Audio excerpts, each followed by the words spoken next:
કહેવાય છે કે સ્વામિનારાયણ વાળા ખૂબ સુખી હોય છે, ક્યારે પણ રોટી કપડા અને મકાન માટે હેરાન પરેશાન નથી થતા. અને ભાઈ વાત સાચી પણ છે, બાકી આવડા મોટા ભવ્ય મંદિરો થોડા બને. હરિભક્તો પૈસા ટકે સુખી હોય તો જ દાન કરે ને. પણ આનું રહસ્ય શું છે? ચાલો એક પ્રસંગ સાંભળીએ. ગઢડાથી 3 ગાઉ દૂર આવેલ ગઢાડી ગામમાં વણિક જ્ઞાતિના પણ સ્વામિનારાયણ ભગવાનના આશ્રિત પ્રેમી ભક્ત આંબા શેઠ રહેતા હતા. ભગવાન પ્રત્યે ખૂબ પ્રેમભાવવાળા હરિભગત. ભગવાન સંતો કે હરિભક્તો પાછળ ખર્ચો કરવાનો આવે એટલે બંને હાથ ખુલ્લા કરીને રૂપિયા વાપરે. એક વખત ગઢડામાં દાદા ખાચરના દરબારમાં સારું દૂધ આપે તેવું કોઈ દૂધાણું ન હતું અને લાલજીના થાળમાં દૂધ પીરસાય તેમ ન હતું. તેથી મહારાજે ભગુજીને કહ્યું કે તમે ચોતરફ તપાસ કરો, આપણે એક દૂધની સારી ભેંસ લેવી છે. એટલે ભગુજી તથા બીજા પાર્ષદોએ રળિયામણું, ગુંદાળું, ગઢાડી વગેરે ગામડામાં તપાસ કરી. ત્યાં ગઢાડીની સીમમાં ભેંસોનું ખાડું ચરતું હતું. તેમાં એક ભેંસ ભગુજીને ગમી. તેને સારી રીતે જોઈ એટલે ભરવાડ કહે, ભગત છેટા રહેજો હો. ભગુજી કહે, આ પિત્તળના સાંકડાવાળી ભેંસ કોની છે? અમારે લેવી છે. ભરવાડ કહે, ઈ તો વાઘની છે. ભગુજી કહે, વાઘ કોણ? ત્યારે ભરવાડ કહે, આંબા શેઠ. પછી ભગુજીએ ગઢપુર જઈ મહારાજને વાત કરી કે ભેંસો ઘણી જોઈ પણ ગઢાડીમાં આંબા શેઠની ભેંસ બહુ સારી છે. મહારાજ કહે, આંબા શેઠ તો અહીં નિત્ય દર્શન કરવા આવે છે, માટે પછી એમને વાત કરીશું. પછી બીજા દિવસે સવારમાં આંબા શેઠ ગઢાડીથી મહારાજના દર્શન કરવા આવ્યા. તે દર્શન કરી વળતી વખતે મોટીબાને જય સ્વામિનારાયણ કહેવા ગયા ત્યારે મોટીબા બોલ્યા, આંબા શેઠ,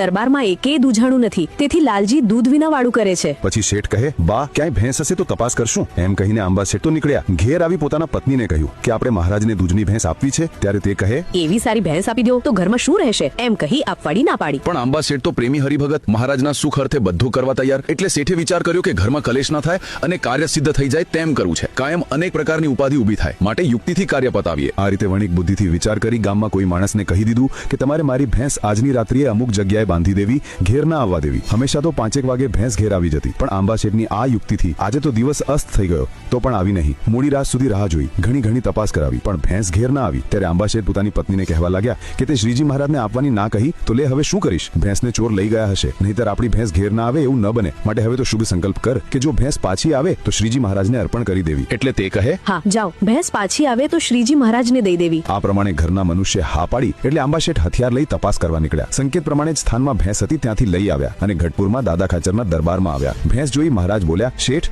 આ શું? ત્યારે શેઠ કહે, મહારાજ હું તો તમારે શરણે થયું છું, પણ આ ભેંસ તમારે શરણે ન થઈ હતી તે શરણે આવી છે. ત્યારે મહારાજ કહે, શેઠ તમે અહીં લઈ આવ્યા તો તમારી માટે બીજું કઈ દૂજાણું છે કે નહીં? શેઠ કહે, મહારાજ એક ગાય છે. પછી મહારાજ કહે, ગાયને જો સારી પેટે ખાણ દઈએ તો ભેંસનું સાટું વાળે, માટે તમે કઈ ચિંતા કરતા નહીં. ગાય એકલી બધું પૂરું પાડશે. શ્રીજી મહારાજના આ પ્રકારના આશીર્વાદથી ગાય ટકે 10 શેર દૂધ દેવા લાગી. આંબા શેઠ આ ચમત્કાર જોઈ ભારે રાજી થયા. કારણ કે ભેંસનું દાન કર્યું છતાં ગાય ભેંસ જેટલું જ દૂધ દેવા લાગી, એટલે ઓછા ખર્ચે વધારે લાભ થયો. એથી તેઓ ખૂબ ખુશ થયા. ઉદારતાથી નિષ્કામ ભાવે સેવા કરનારને આ રીતે લાભ મળે છે. ભગવાન તો એકનું સહસ્ત્ર ગણું આપે છે, છતાં માણસ પ્રથમ ઉદાર થઈ શકતો નથી. અને આવા પ્રેમભાવવાળા હરિભક્તો હોય તો ભગવાન તેમને સુખ્યા કરે જ ને.